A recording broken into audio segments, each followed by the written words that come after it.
네, 늘 그렇듯 인사는 공손하게 송공손 배꼽 인사. 안녕하세요. 안녕하세요. 위클리벳 황당무계 황당한 문화 나의 개소리. 안녕하세요, 문희정입니다. 안녕하세요. 이학범입니다. 요즘은요 모기도 비행기를 타고 다니는 네. 시대잖아요. 이게 무슨 얘기냐면 다른 나라에서 어떤 질병이 발생을 했다 하면 우리나라도 더 이상 안전지대가 그럼요. 아니란 얘기입니다. 특히나 이제 동물과 관련한 질병일 때 우리가 사람들이 관심 좀 덜 가지기 그렇죠. 쉬운데요. 네. 최근에는요 사람들도 사실은 동물의 질병에 관심을 가져야 되는 이유 너무 많이 네. 보고가 됐죠. 맞습니다. 이 가축 전염병, 동물 전염병들이 점점 많이 생기고 있는데 맞아요. 특히 이 사람한테 감염되는 없던 바이러스, 신종 감염병 대부분이 우리 인수공통 전염병이라고 하잖아요. 맞습니다. 사람 동물이 같이 감염되는 그런 전염병들이 많고 심지어 그 중에 한 75% 정도는 야생동물로부터 전파가 되거든요. 그러니까 더 이상 이제 동물 전염병과 사람 전염병을 우리가 다르게 보면 안 되는 그런 상황입니다. 네, 저희가 왜 이 말씀을 드리냐면은 지금 관심을 또 가져야 될 관련 질병이 하나가 생겼어요. 맞습니다. 지금 아프리카 돼지열병이라고 약자로는 ASF라고 하는데 이게 엄청나게 무서운 돼지 전염병이거든요.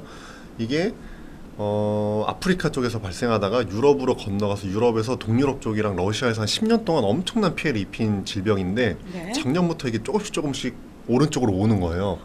달마가 동쪽으로 강가닥은처럼 그런 것처럼. 돼지열병이 계속 오고 있는 네, 거예요. 그 아프리카 돼지열병이 작년에 한 몽골까지 와가지고 우리나라가 작년부터 빨리 우리도 대비해야 된다. 곧 중국 통해서 우리나라까지 올 거다라고 했는데 생각보다 빨리 전파돼서 한 일주일 전에 드디어 중국에서 발생을 했습니다. 이게 우리나라에서 한 번도 발생한 적이 없는 전염병인데 워낙에 위험한 전염병이기 때문에 법정 가축 1종 가축 전염병이에요. 네. 근데 이제 중국에 코앞까지 발생했기 때문에 북한을 통해서 우리나라에 들어올 확률이 매우 높아진 그런 상황입니다. 그러면은 저희가 늘 예방 얘기하듯이 정말 못 들어오도록 하면 참 좋을 그렇죠. 텐데, 네, 어쩔 수 없이 들어온다면 빨리 차단해서 빨리 맞아요. 이제 차단을 하는 것도 중요할 텐데 지금 저희가 계속 겁을 들이고 있는 것처럼 느껴지실 텐데 네. 얼마만큼 위험한 건지. 이게 이제 걸리면은 우리 예전에 우리나라에서 발생했던 돼지열병이라고 있어요. 돼지 콜레라라고 많이 불렀던 그런 전염병인데 그것과 비슷한 계열의 전염병인데 이 돼지열병은 우리나라에서 뭐 굉장히 오래전부터 우리나라를 괴롭혔기 때문에 백신도 있고요. 지금 백신 접종해서 잘 맞고 있거든요. 근데 이 아프리카 돼지열병은 그것과 달리 바이러스 구조 자체가 굉장히 복잡하고 바이러스 종류가 많기 때문에 이 백신도 없고 전 세계적으로 치료제도 없는데 급성령에 걸리면 치사율이 폐사율이 100%예요. 그러니까 걸리면 돼지가 다 죽는데 예방할 백신도 없고 치료제도 없다 이렇게 보시면 됩니다. 이거는 굉장히 좀 무서운 얘기인데. 네. 그러니까 질병은 있는데 약이 없다라는 그렇죠. 얘기잖아요. 그런 상황입니다. 네. 예.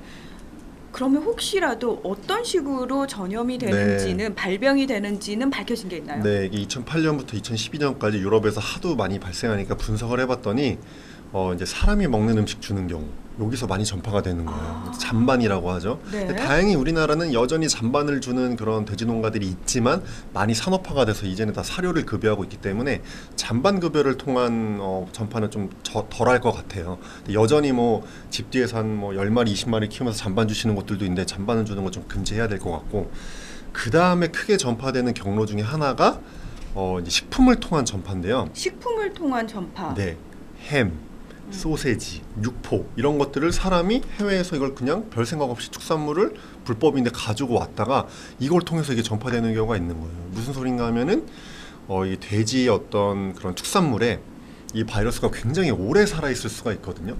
심지어 냉동된 돼지고기에서도 이 바이러스가 1000일까지 살아남는 그런 바이러스고 그러니까 냉동이라든지 열처리라든지 이런 해도. 거에 전혀 영향을 안 받는다는 그렇죠. 얘기입니다. 심지어 염지시키거나 건조한 거, 육포 같은 데서도 300일 넘게 살아남을 수 있다는 보고가 있거든요. 그래서 이 외부에서 특히 외국에서 이런 축산물들을 갖고 오는 걸 통해서 전파될 확률이 매우 높은 상황입니다. 근데 기본적으로 우리나라는 외부에서 외국 축산물 반입 금지 아니에요? 그게 법으로 금지가 돼 있거든요.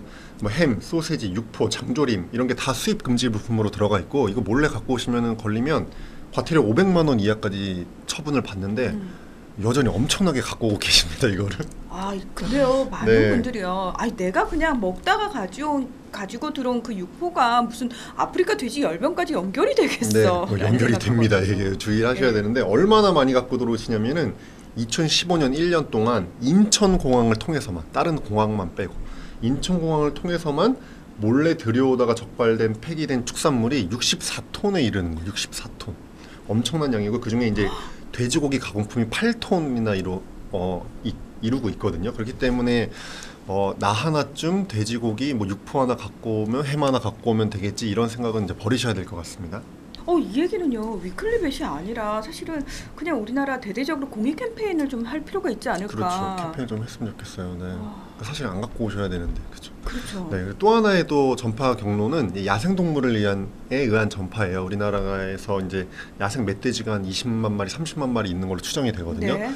야생 멧돼지를 통해서 바이러스가 전파될 수 있는데 우리나라는 하여튼 이 북한이 위에 있기 때문에 너무나 불안한 게 많아요. 왜냐면은 이 북한에서 지금 광견병도 창궐하고 있는 걸로 알려져 있고 그렇죠. 구제역도 발병하는 걸로 추정이 되는데 이 북한은 전염병이 발생해도 이 국제기구에 보고를 안 하고 있거든요.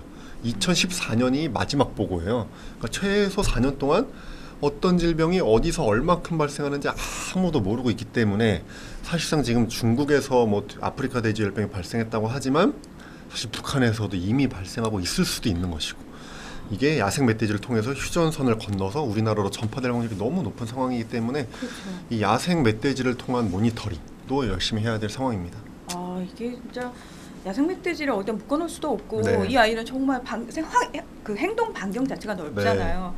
그리고 저는 그 얘기 들으면서 최근 들어서 남북 교류가 굉장히 활발해지고 있는데 수의학계도 많이 하시잖아요. 네. 그러면 이 부분에 있어서도 공동 대책반을 좀 꾸릴 필요가 있겠다. 네, 철저히 공동 대처를 해야 됩니다. 네. 야생 멧돼지 조사해 보니까요 하루 평균 행동 반경이 2점 몇 킬로가 넘습니다. 네, 그러니까 사실 굉장히 많은 범위를 움직인다고 볼 수 있습니다. 네. 그리고 위클리 벳을 보시는 분들이 일단은 이 심각성을 먼저 아셨잖아요. 그러면은 주변 분들한테 좀 알리실 필요가 있을 네, 것 같아요. 맞습니다. 그러니까 우리가 왜 그럴 의도를 가지지 않았지만 우리의 작은 사소한 부주의함이 생각지도 못한 큰 결과를 불러올 수도 있거든요. 이 아프리카 돼지 열병이 바로 그런 경우 같습니다.